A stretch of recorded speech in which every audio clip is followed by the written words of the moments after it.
जरा सोचो, इस पूरी दुनिया में तुम इकलौते जिंदा इंसान बच जाओ। कुछ ऐसा ही होता है हमारी आज की कहानी में। कहानी की शुरुआत होती है सैम नाम के एक सिंगर से जो पेरिस में रहता था। एक शाम वो अपनी गर्लफ्रेंड फैनी के घर गया क्योंकि इसकी कुछ गानों की टेप्स फैनी के घर छूट गई थी। इस दिन फैनी के घर एक पार्टी थी जहाँ कई लोग आए थे, पर सैम को इस पार्टी में कोई दिलचस्पी नहीं थी, इसलिए इसने सीधा जाकर फैनी से टेप्स लौटाने को कहा। फैनी ने बताया कि तुम्हारी टेप्स हाल के आखिर में जो ऑफिस है ना उसमें रखी हैं। कमरे में पहुंचकर इसने टेप्स ढूंढी, पर तभी इसे एहसास हुआ कि इसकी नाक से खून बह रहा था। इसने फौरन दरवाजा बंद किया और लेटकर आराम करने लगा। कुछ ही समय में दरवाजे के बाहर जोरदार आवाजें आने लगी, लेकिन सैम नशे की हालत में था, उसने कोई ध्यान नहीं दिया। अगली सुबह जब इसकी आंख खुली तो इसने अपना सारा सामान उठाया और बाहर की ओर निकल पड़ा। जैसे ही इसने दरवाजा खोला तो इसका दिल दहल गया। पूरा घर तहस नहस हो चुका था और जगह जगह खून के निशान थे, लेकिन सैम को वहाँ एक भी इंसान दिखाई नहीं दिया। फिर वो निचले माले पर गया तो इसने देखा इसके बाकी कुछ दोस्त रातों रात ज़ॉम्बीज़ में बदल गए थे। सैम ने फैनी को बुलाया तो अचानक सभी ज़ॉम्बीज़ एक साथ इस पर हमला करने दौड़े, पर सैम ने जैसे तैसे भागकर खुद को फैनी के घर में बंद कर लिया। इसे समझ नहीं आ रहा था कि आखिर ये सब क्या हो रहा है। तभी इसकी नजर सामने वाली बिल्डिंग पर गई जहाँ से कुछ लोग भागने की कोशिश कर रहे थे, लेकिन कुछ ही पलों में ज़ॉम्बीज़ ने इन्हें घेर लिया और बड़ी ही बेरहमी से मार डाला। ये सब देखकर सैम काफी डर गया और इसे समझ आया कि इस घर से बाहर निकल मौत के मुंह में जाने के बराबर है। आखिरकार इसने घर की सफाई शुरू की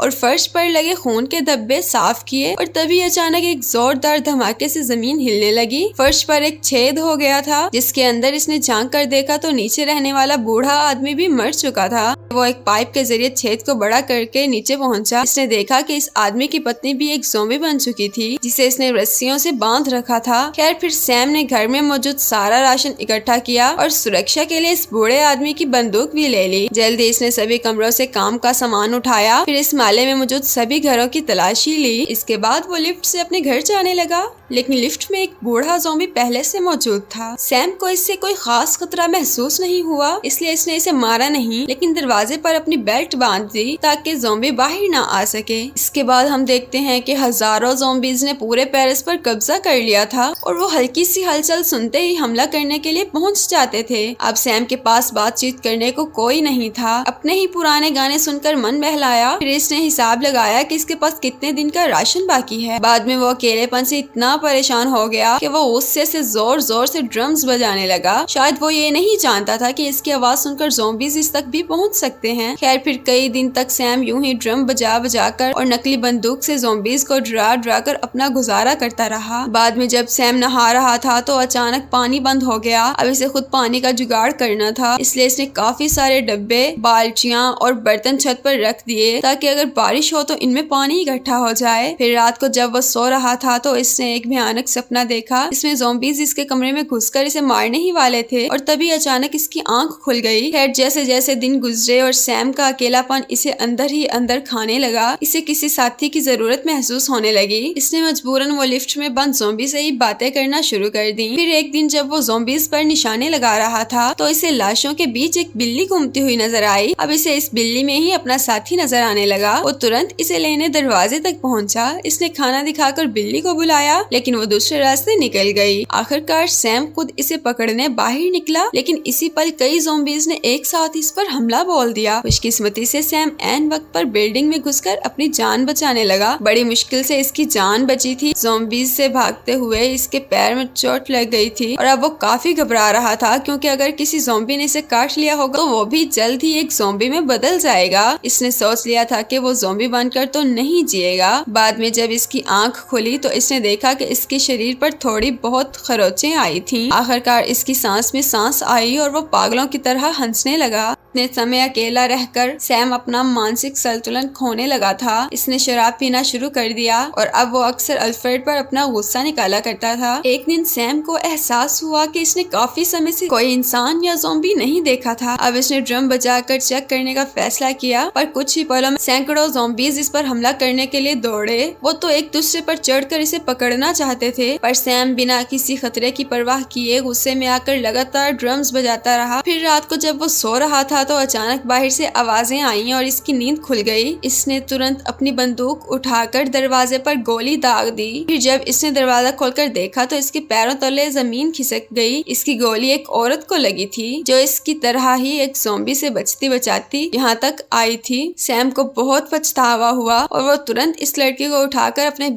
बिस्तर तक ले आया। फिर इसने बड़े ध्यान से गोली निकाली और इसके जख्म पर मरहम लगाई। बाद में इसकी नजर लड़की के बैग पर गई जिसमें इसे काफी लंबी रस्सी और एक हुक मिला। तब वो समझ गया कि ये लड़की रस्सी के जरिए एक छत से कूदकर दूसरी छत तक पहुंची है। खैर अगली सुबह जब सैम ने देखा तो वो लड़की धीरे धीरे ठीक हो रही थी। इस लड़की ने अपना नाम सैरा बताया। वो दोनों बातें करने लगे। सैरा ने बताया कि इसने और भी लोगों को देखा है जो ज़ॉम्बीज़ के हमले से बच निकले थे, लेकिन अकेलेपन और डर की वजह से काफी लोग अपना मानसिक संतुलन खो चुके हैं। सैम ने भी इसे बताया कि इसने कैसे कैसे यहाँ अपना समय काटा है। फिर इसने सारा को अल्फ्रेड से मिलाया और बताया कि वो कैसे अक्सर अल्फ्रेड से बातें करके अपना मन हल्का करता था। खैर जैसे जैसे समय बीतता गया सैम और सारा एक दूसरे के सुख दुख के साथी बन गए। वो अक्सर मिलकर गाना गाते और साथ में खाना खाते। फिर शाम को फ्रेड से मिलकर इसने अपना दिल हल्का किया। कुछ दिन बाद इसने राशन का हिसाब लगाया तो पता चला कि राशन जल्द ही खत्म होने वाला है। आखिरकार वो बिल्डिंग के सबसे निचले घर तक पहुंचा। इसे जो भी राशन दिखा इसे उठाकर अपने साथ घर ले आया, लेकिन घर में इसे सारा कहीं दिखाई नहीं दी। काफी देर तक ढूंढने के बाद वो छत पर पहुंचा। इसने देखा कि सारा एक कोने में उदास बैठी थी। इसका मानना था कि अगर वो यहीं पड़ी रही तो वो कभी भी ये बात नहीं जान पाएंगे कि क्या इस भयानक दुनिया के आगे भी कोई सुरक्षित जगह है। इसलिए अब इसने यहाँ से जाने का फैसला कर लिया था। सैम ने इसे रोकने की बहुत कोशिश की, लेकिन सारा अपना मन बना चुकी थी। सारा ने इसे कहा, अगर तुम यहाँ से नहीं निकले तो या तो मारे जाओगे या फिर पागल हो जाओगे। पर सैम इसकी बात अनसुनी करके गुस्से में वहाँ से चला गया। बाद में इसे अपनी गलती का एहसास हुआ और वो सारा से माफी मांगने गया, लेकिन जैसे ही वो कमरे में घुसा तो इसने देखा कि सारा बिस्तर में बेजान पड़ी थी। अब ये खुलासा होता है कि अब तक सैम ने सारा से जो भी बातें की थी वो सिर्फ इसका वहम था। असल में वो तो उसी दिन मर गई थी जब सैम ने गलती से इसे गोली मार दी थी। ये सब देखकर सैम का दिल दहल गया और इसने हिम्मत करके सारा की लाश पर सफेद चादर बिछाई। आखिरकार सैम ने सारा की सलाह मानने का फैसला किया और इस बिल्डिंग से निकलने की तैयारी करने लगा। निकलने से पहले इसने अपनी सारे गानों की टेप्स चला दी। इसके बाद इसने अल्फ्रेड को भी रिहा कर दिया और वो भागकर एक घर में छुप गया, जिसके बाद सैम ने इसे बाहर से बंद कर दिया। लेकिन जल्द ही जलती टेप्स के धुएं से बिल्डिंग का फायर अलार्म बजने लगा और इसकी आवाजें सुनकर सैकड़ों ज़ॉम्बीज़ ने घर पर हमला कर दिया। वो दरवाजा तोड़कर जबरदस्ती अंदर घुस आए सैम इनसे बचने के लिए। सैम ने इनमें से कुछ को तो मार डाला, लेकिन वो इतने सारे ज़ॉम्बीज़ का सामना नहीं कर पाया। अब इसके पास कोई और चारा नहीं था, इसलिए वो लिफ्ट की सलाखों से ऊपर चढ़ता रहा और छत तक आ पहुंचा, लेकिन एक ज़ॉम्बी भी इसके पीछे यहाँ तक आ गया। अब सैम ने एक पत्थर से ज़ॉम्बी को मारकर हटाया, जैसे तैसे छत पर पहुंचा। आखिरकार इसने सामने वाली बिल्डिंग पर रस्सी फेंककर अटकाई और इसके सहारे कूद पड़ा, लेकिन जैसे ही इसने गली पार की वो सीधा बिल्डिंग की दीवार से टकराकर हवा में बेहोश हो गया। कुछ समय बाद जब इसे होश आया तो इसने अपनी पूरी ताकत जुटाई और जैसे तैसे छत पर चढ़ गया। यहाँ से इसने पूरे पेरिस का नजारा देखा और तब तक आगे बढ़ते रहने का फैसला किया जब तक इसे और लोग नहीं मिल जाते, और यहाँ पर ही कहानी खत्म हो जाती है। अगर वीडियो पसंद आई हो तो लाइक कर देना, चैनल को सब्सक्राइब कर देना। मिलते हैं अगली वीडियो में।